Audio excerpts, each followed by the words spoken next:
Ishii hordoftoota keenyaa kabajamtoota dhaggeeffattoota keenyaa akkam ooltanii akkam sa'aatii kana geessanii jirtu isiniin jecha mee anis har'aa fi xiqqoo viidiyoo waan xiqqoo qabadhee dhiyaatee jira.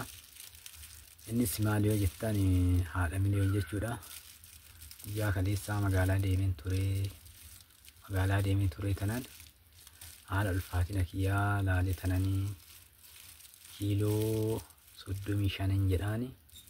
Ranking godha jechuudha. Mee asirratti waan mashiin dubbattu ilaala. Hojii maal laalla jechuudha fi ajaqastuu akkattiin samuun hanna dhukkuun oolu kiiloo 35 deebii akkatti mazzanamee waan akkanaatti na dhukkubaaraan jedhaani.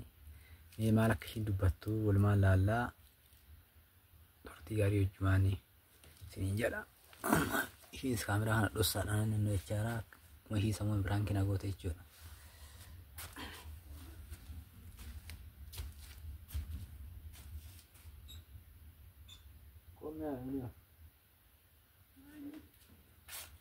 Come? Ya? Kottu meen hojjetta? Itti deebitaan. Anis diideetan na'a.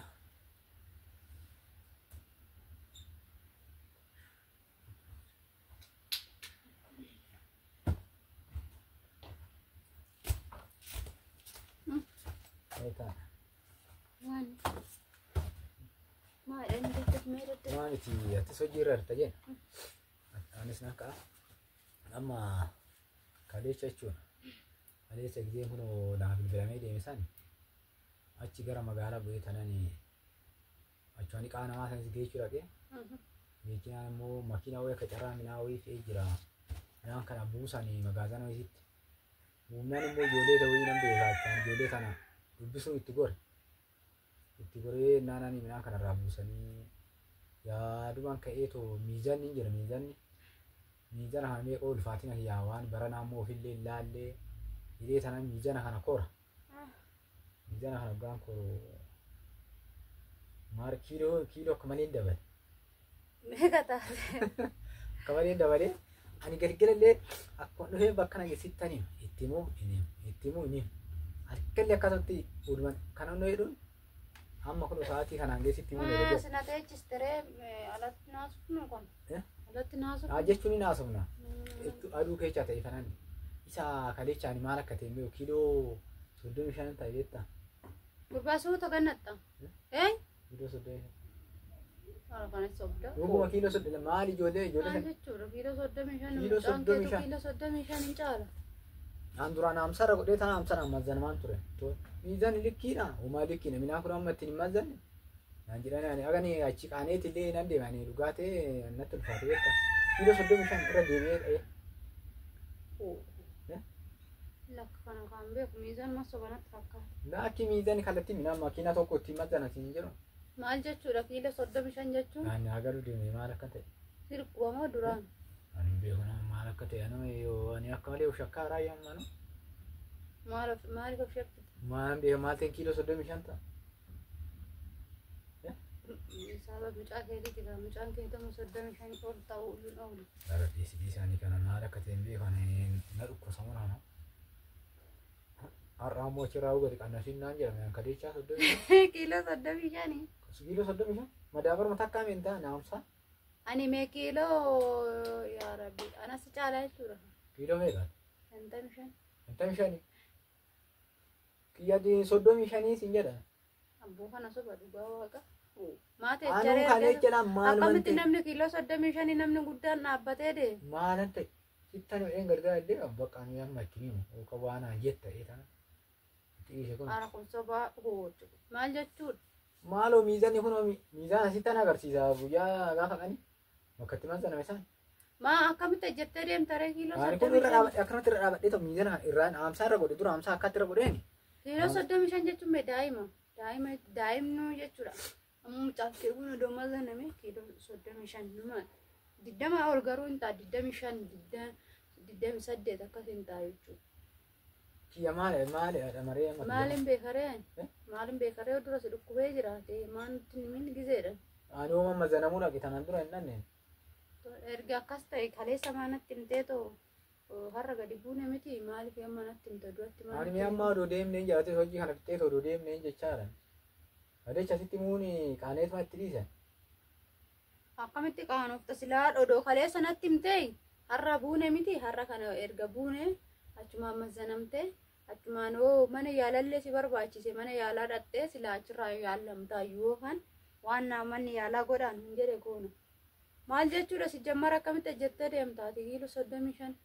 Ani kanan jedha ani kaleessa kiiloo 35 jechuun daa'ima jechuudha kiiloo 35 kan ta'u. Madaabaraa walakkaa jechuudha. Minaan madaabaraa walakkaa jechuudha. Yeroo narraa fatte. Yeroo kan deemini. Maanatti ni miidhagseera ni nooban. Amma akkam goraaree illee uffannee oduu kaane jedhee taa'ani. Deemi laallamii ta'uu irra deebiitoo deemu waan achumaan waan manni yaalaa siin jedhe dhagayu. Kophaa kiyyaan naqaare. Naati hin tolu koo amma hin oolu. Mee koottaa eegasittaan immoo ta'us baate borutti dabarsinu. Koottaa eegaa. Mee birrii wajjin as keessa hin jirtiin haala yookaan deemee taa'an baajaajii fidee dhufa. Askanni birrii baajaajii. Kawan ittiin deema sigaati. Sirrii dukaana hojjedheen deema jecha. Amma kan bubbeenis as na dabarsa achi na urgufa akkam tan deema. Namtiini soddoma. Akka qalbii ta'e immoo amma sirraa beeksisa. Qalbii atti. Dhugaan ana been amma miidhana meena amma aldaalta. Been maarracha immoo mana baaburaa dhaqnaan achumatti mazzanamteeti. Mazzantee yoo naalbaata kiiloonni namni itti mazzanamu fi kan. Mee ati maal meetaa kee amma sun Ani waan hin jedhu qabu kaani waan hin jedhu ani kan ejjetteetu deemte namni kiiloo 35 ta'ee nama guddaa ta'ee ejjetee deemu kan jiru. Si malee baguma ejjettee deemteetu. Baguma si dhukkubi maal jennaree kan. Sila dhaabbatatti na qoraara muuree sila dhibamee tokko hin ciifne sila. Maa kunoo namuma fakkaattee deemta wanta biraa maalidha. Waan haasawuun haa ta'in haasawuunti kun yoo kiiloo narraa fudhateen beeku malee yeroo na dhukkubne. Hasaaba maali? Hasaaba maaliiti? Namni maan hasaaba namni.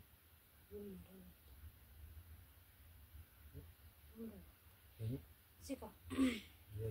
Sa'aatii 5 jedha.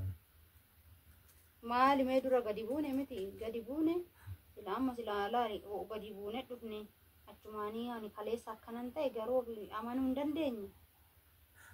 Deemetiin achumaanii laallamee miizana laallamee mammanni yaalatillee mee ilaala. Hanqina dhiigaa qabaattee hanqina biraa qabaattee dhukkuba biraa qabaattee ilaalu jechuudha. Mee atammoo ana qaqqabdee ilaaltu kana kafana Ani maar mee qaqqabiidhaan. kafana si qaqqabeen beeku miti. Akkaatti qaqqabiidhaan mee kun amma kafana furdaa fakkaata malee. Kana jaala kunuuyyuu jechuudha. Kunuu haga asii kiiloo 2 ol ta'a. Deebisee kun kiiloo 4 fakkeenyaaf. Ati amma walumaa galatti kiiloo 58 yookaan 56. Kanaa gadi hin jirtu. Kanaa gadi hin jirtu. Maal jechuudha? Akkamitti ejjettee deemta kun gaafii guddaadha. Hin dhibamte tanaan yoo tole erganaan dhufe garuu si dhukkubeen beeku. Ati natti qalladee hartaanatti fakkaatan miidhaguma sitti maara. Ergan galee si dhukkubne haa tole odoo si dhukkubee ciistee namni gaafa ciisee midhaan didee midhaan nyaachuu didee waan garaagaraa nyaachuu didee dhuguu didee bishaanis dhuguu didee jedhe kiiloon isaa gadi bu'aa ta'a malee jechuudha. Ulfaatiin isaa gadi bu'aa ta'a. Akkamitti ati nyaattan nudda si dhukkubu hin deemte hin galteen hojjetta. Kun akkamitti ta'uu danda'a? Naagaluu dide. Anaana dhibee miti odoo gadi hin ciifne amma na yaaltamuu na yaal turee na geechiteetu. Yaala. Beenu kan deemnaa wanni go'a. Amma asumarraa hin deemnetu midhaan feenee deemnetu. Achirraan bakka akka yoo amma akka kaleessaa sana yoo dhuguma miizanni midhaanii kun iddoo kan dogoggoru ta'e. Kaan illee miizanni kan namatti maazananii kan asirratti dhiigan nama laalanii jira jechuudha. Reemaa hawaasitti maariyaatuun beekta. Kanaafuu isaan hin deemna. Yoo dhaqqabne hin deemna. Bakka kana. Kootu kanas waa fudhadhu kaasi. Maali fuudha reebee dura midhaan har'aa. Silkii fudhadhu kaasi bakka. Silkii fudhadhu. Firaankii. Akkanatti ana viidiyoo na waraabdan. Si argadhe anis akka deengaddaa fi kaleecha firaankii na goote. Si jammarani ergoo mitiin kiiloo 35 jechuun istaali jechuudha. Istaali kiiloo 35. kanaan san taane kaleessa akkamitti midhaan gaafii tatti ta'e hunda sitti dubbadhe malee. Maadhee Sila akkamitti midhaan fa'aa baatee ol galchu silaa kiiloo 35. Kaleessa midhaan hamsaa'uun irra gosan baadheen galchu. Wayyoo. Amma Abboo naatti taphatte. Naatti taphatte. agan mana kanaafuu rifattoo ta'edha.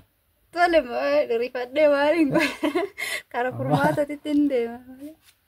Ammaa kana firaankiidha. Kabajamtoota hordoftoota keenya jira jirtu fayyaa keessanii dhugaa abbaa miliyoon tasuma firaankina godhe ani midhaan ala haraa jira.